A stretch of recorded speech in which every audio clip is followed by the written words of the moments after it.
Selamat siang, baiklah saat ini kami dari kelompok 2 akan mempresentasikan mengenai hasil diskusi kami mengenai evaluasi tentang aplikasi Balikin Aku Sehat.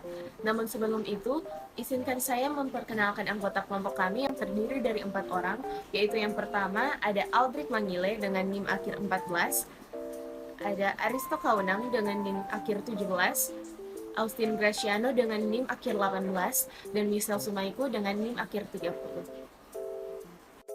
Di era digital, teknologi semakin penting dalam kehidupan, termasuk kesehatan, seperti aplikasi Balitaku Sehat yang membantu orang tua memantau kesehatan balita, menyediakan informasi tentang pertumbuhan, imunisasi, dan nutrisi. Agar efektif, aplikasi ini butuh antarmuka pengguna atau UI dan pengalaman pengguna atau UX yang optimal.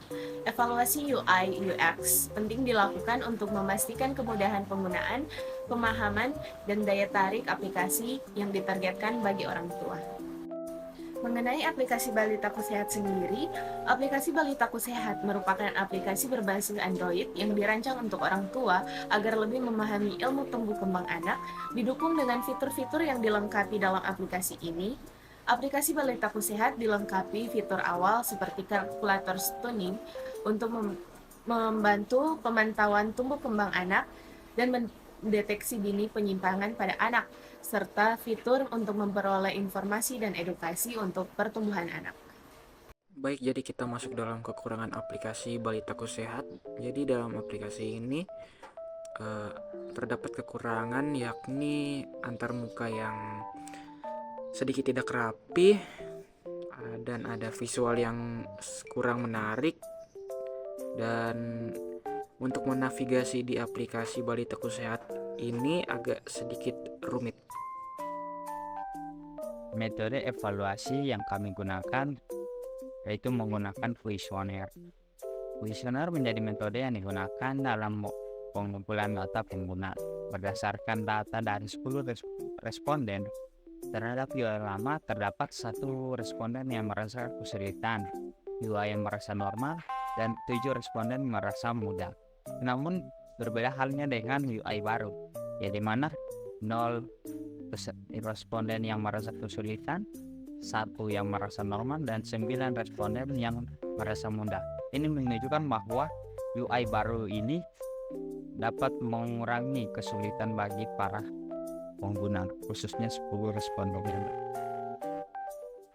Kemudian pada bagian desain, kami menggunakan metode Lean Manufacture.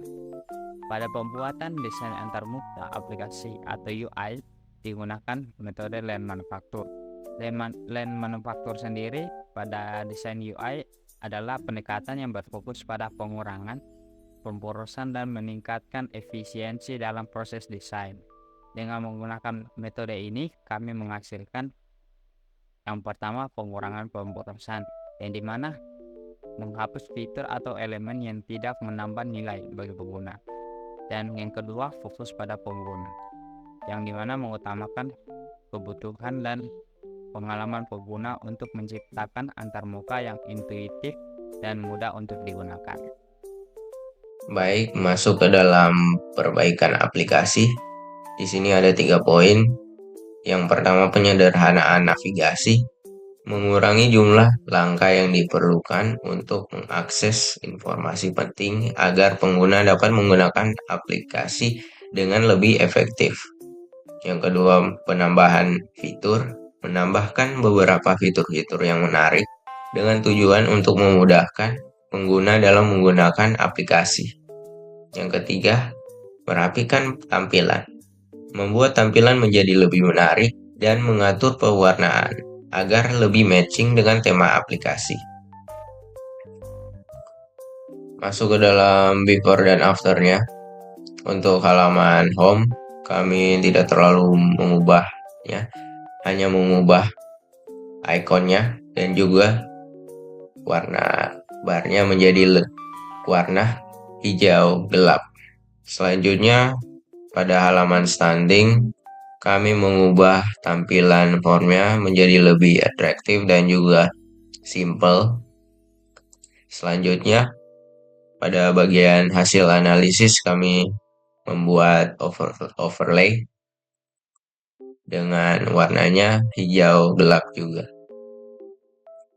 Lalu masuk ke halaman artikel, kami mengubah layout awalnya kotak-kotak menjadi bar yang bisa di-scroll ke bawah.